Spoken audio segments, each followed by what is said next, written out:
Hi, yeah. So I'm just curious. There's someone I've been meaning to reach out to lately. I just want to make sure that they're mentally stable and they're okay.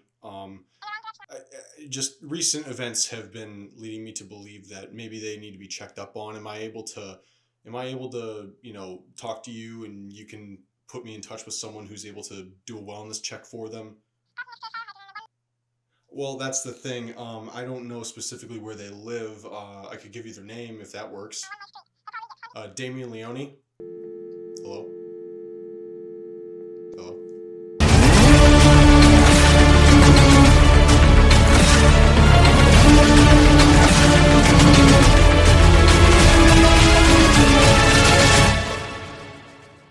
So Terrifier 3 is a film that I've been anticipating for at least 2 years at this point. So a couple years back, I watched the first one and I honestly wasn't all that impressed by it. However, the following day, I went and saw Terrifier 2 in the theater with my girlfriend and her dad, and that was a lot more fun. So with this one, I was interested because Terrifier 2 definitely had some loose ends that needed to be tied up, and it's clear that they had every intention to follow it up with a sequel. And clearly this franchise has a following, and I love to see that. I love seeing indie films get a ton of support from their fans. So the third film is set around Christmas, 5 years after the events of the second film. The film has an opening prologue, then jumps back to pick up right where the second film left off, and then showcases a 5 year time jump where we pick up with the main story moving forward. So for the past 5 years, Sienna has been institutionalized, Jonathan is now off to college, and things look very different for our characters, and it's really interesting getting to see who they've become in between the sequels. Sienna is dealing with a lot of mental trauma, seeing as how she went through,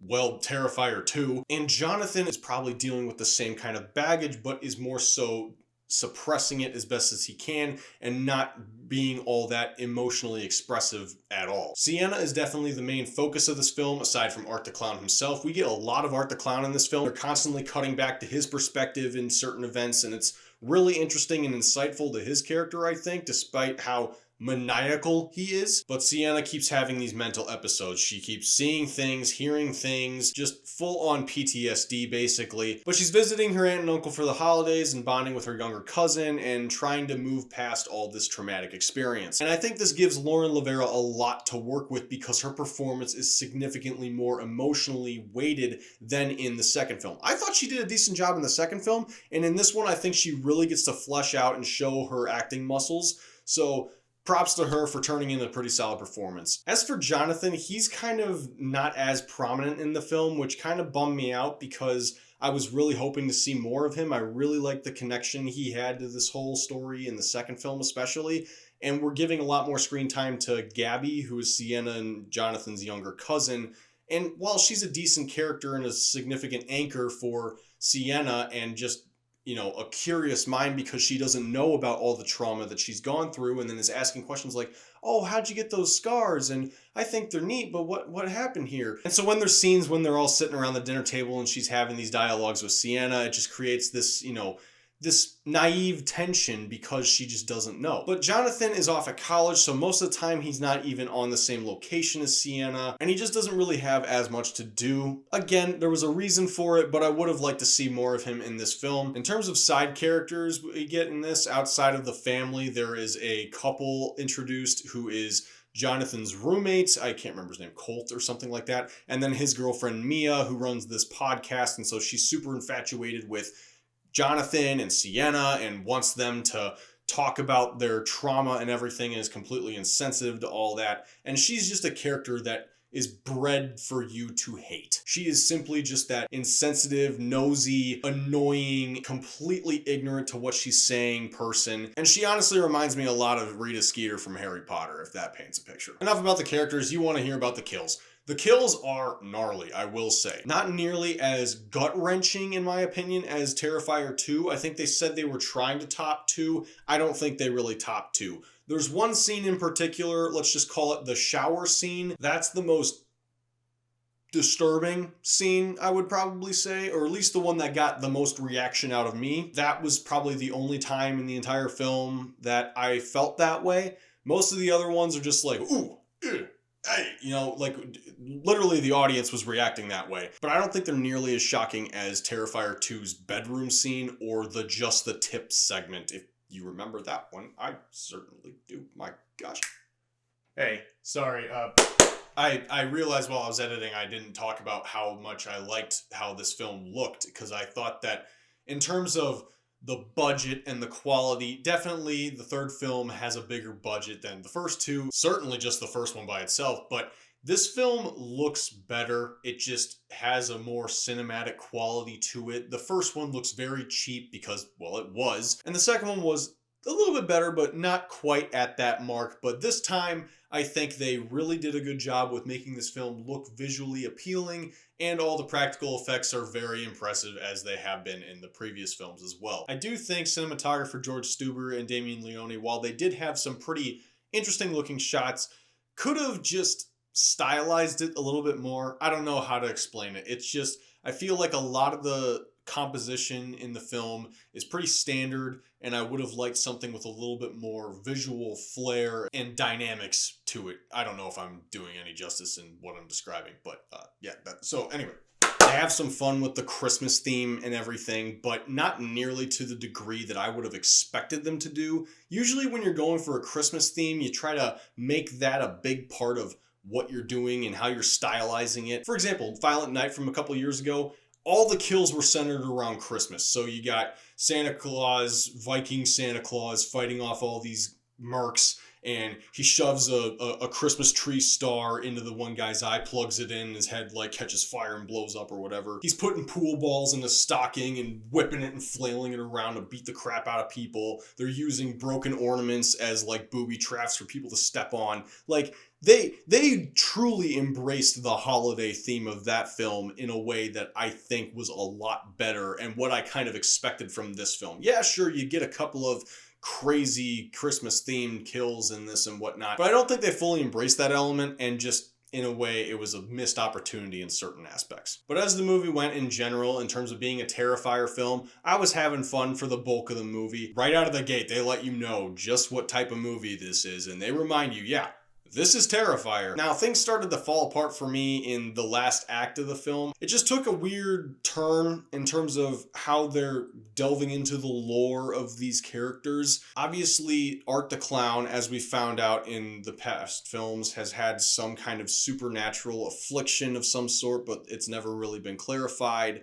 They delve into that a little bit, and they try to do a little bit more of that with Sienna and her father and his drawings and all that. I feel like they kind of just dipped their toe into that topic and didn't go for a full dive. I would have appreciated a little bit more, but I'm kind of expecting them to just pick up with this in Terrifier 4. It's inevitable at this point. There's also a lot more of that Vicky character. She was originally in the first film and then had a brief segment in the second film, but I was never really all that infatuated with this character. She's just kind of bizarre and off to the side for the most part. Now they're making her a lot more prominent in this one. And while I understand why they're doing that, I didn't really need that, I guess. I kind of missed the little girl from the second film. I thought that was kind of funny. Now we just got this, misshapen faced looking freakazoid. I will admit, the makeup in this movie looks significantly better than it did in the first one. I mean, that was something that just always stuck out to me in the first film, right? Like, it just looked so fake, I couldn't take it seriously. At least in this one, while you can still tell that it's makeup or whatever, it looks better. So I'll give them that. Last thing I want to talk about before I get into spoilers, and this might just be a me thing. Most people probably won't care about this who are going to watch Terrifier, but I felt I'd bring it up because it did play a part into how I felt about the film overall. I don't know. As a Christian, I found some of this a little bit blasphemous. And if you're also a fan of the Terrifier films and you too are of Christian faith, there's some imagery and some themes that you might not take kindly to. I had a feeling that they'd be poking the bear with the Christmas theme and whatnot, but I was hoping they would kind of just contain that to the commercialized Christmas aspect. This felt like it was teetering on sacrilege, and while I'm not like completely affronted by this or anything, there's just some stuff in there that I'll talk about in spoilers that didn't really sit well with me, and some that I'm kind of confused by and really don't understand why it was in there to begin with. Now again, I understand the whole point of Terrifier was pushing boundaries, right? Like, if nothing else, this series has pushed significant boundaries in terms of what you can do on screen and what audiences are willing to tolerate, and just how much blood and guts you can throw on screen to the point where people start puking in the audience because they are that nauseated. So obviously they don't really hold themselves back in any way, and I don't expect to be catered to. But if you clicked on this video, that means you wanted my opinion, and so I'm giving it. All right, we're gonna get into spoilers really quick, so I'm gonna throw that tag up right there. While this is up, I will be talking about spoilers. When this comes off, that means it is safe for you to resume playing if you do not want any spoilers whatsoever. So the second that goes away, that means, okay, there's no more spoilers being spoken and I am safe to watch the rest of this video. So if you scroll ahead in this video and you don't see that tag up there anymore, that means it's me giving my final thoughts and I will not ruin anything for you. So we're going to get into spoilers in 3, 2, 1. Spoilers begin now. Art the Clown killed a child, and then his family, and then presumably his sister. Wow. But it doesn't end there, because he's handing out presents to a bunch of little kids, and the one kid opens his, and Ted Kaczynski style, a freaking bomb goes off and kills everyone within the blast radius. Like, this dude is nuts. So the whole third act was kind of what broke this movie for me. So you got Sienna and her aunt tied up, and of course they do that sick and twisted kill where the rats are going down her mouth and they cut the throat and it fall. Wow, that was, I don't even know how you come up with something like that. But they got the present that's all bloody and everything, and then they take the wrapping paper off and it's a head in there, and then they say it's Gabby. But I knew the moment I saw it, I'm like, that's totally Jonathan. They said it was Gabby and I was like, okay, I don't know if I believe you, but sure. And then they brought Gabby in and I'm like, yep. And then sure enough, Jonathan. So that kid's dead. That sucks. I'm hoping that was just a psych out and he's actually going to be in 4, because I would appreciate that. The fact that we never saw him get killed was kind of, I mean, that's kind of lame. Speaking of kind of lame, the fact that Sienna is able to take out the Vicky chick and Art in this scene made absolutely no sense. I mean, Gabby just says something about like, oh, well, Sienna didn't get to open the present I got her or anything. And then Vicky's just like, well, that's not fair. You should be able to open it. So they go and get the present, completely clueless to what's in there. And they're just, are you really this stupid? This is supposed to be like some kind of demon that's possessing her or something. And that's like the lore that they're establishing. I don't really freaking know. But so this thing is like, oh yeah, sure, here, have the present. And then she opens the present and they don't even bother to look in the box before giving it to her. Like, are you kidding me? She pulls out the sword that was like made by her dad or whatever, and then like kills Vicky and then stabs Art with it and stuff. And okay, yeah, cool. But what? Like, why were they that stupid to let her do that? Oh, wait, we needed a way to finish off the movie and have Sienna break out of her bonds. Oh, yeah. Huh. That's just lazy writing. But speaking of the blade, we never even see Sienna get it. Like, she tells Jonathan she's got to go back to the Terrifier and get it. And then she just comes back with a wrapped present and it's like heavily implied that, oh yeah, that's what it is. Showing her go and get it wouldn't have changed the effect of the Chekhov's gun you're establishing there. I don't understand why we couldn't have seen her do that and instead we're just told, like, there was a set piece there that you could have included, and I don't know, they just chose not to do it. So then Sienna's able to go toe to toe with Art. Okay, she just had her hands bashed in by him, like to the point where you can see the bones sticking out and everything. How was she able to hold this sword, let alone block a chainsaw with it? Like, I get this is Terrifier. This isn't meant to be like uber realistic or anything, but like, really? And then you have the portal to hell that opens up. I'm guessing that's what that's supposed to be.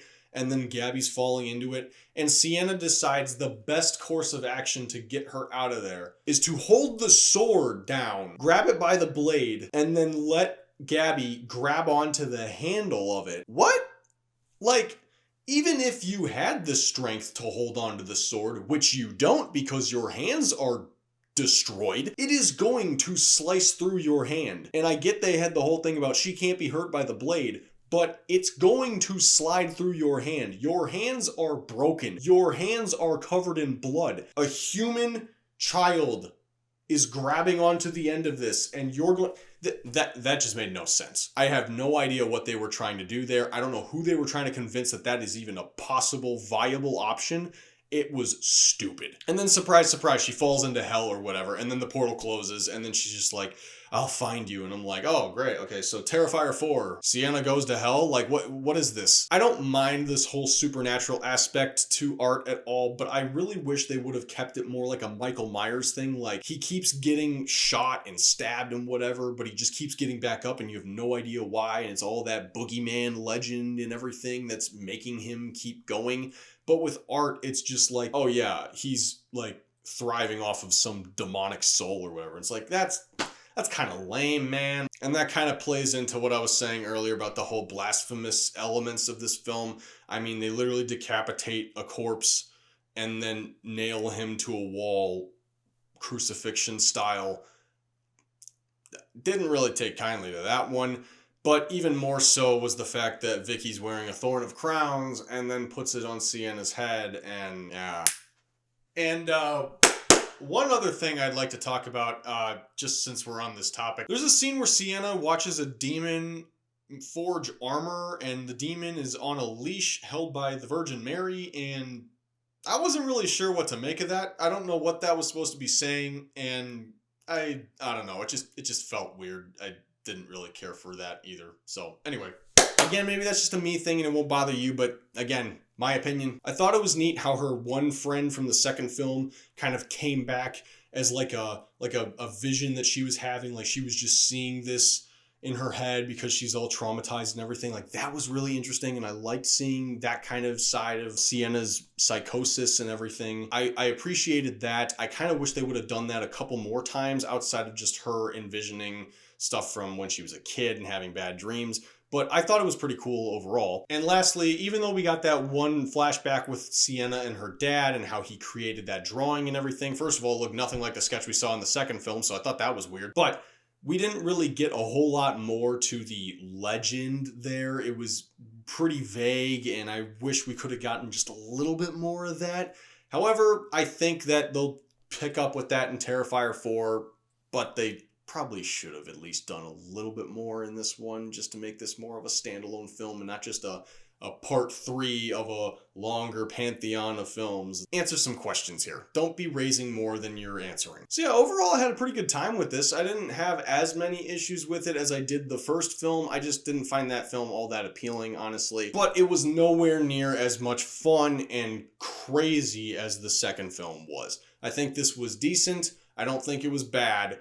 It just, I kind of was hoping for maybe a little bit more to it. And so for a final score, I guess I could give this one a 6? Alright, so Terrifier 3. Let me know in the comments what you thought about it. Did you see it and like it? Did you see it and hate it? Did you think that this was the best in the trilogy? Did you think this was far underperforming and not nearly as memorable as the first two? I would love to hear what you have to say down below. Just be respectful about it and don't go at each other's throats over this. This is just a movie after all, not the most important thing in the world. So leave a like on this video if you like this review. Subscribe if you want more videos like this in your feed, because I post these movie reviews pretty much weekly at this point. And if you want to follow me on other platforms, I've got 4 links in my description that'll take you to my Instagram, my Letterboxd, my Serialized, and my GG accounts. Letterboxd where I post my movie reviews, Serialized where I post my TV show reviews, and GG's where I post my video game reviews. Not all those reviews make it onto this channel, so I highly recommend clicking the link and giving me a follow on all those platforms if you don't want to be waiting around for me to make a video every time you want to know my thoughts on a certain movie, TV show, or a video game. But until next time, guys, God be with you. Take care.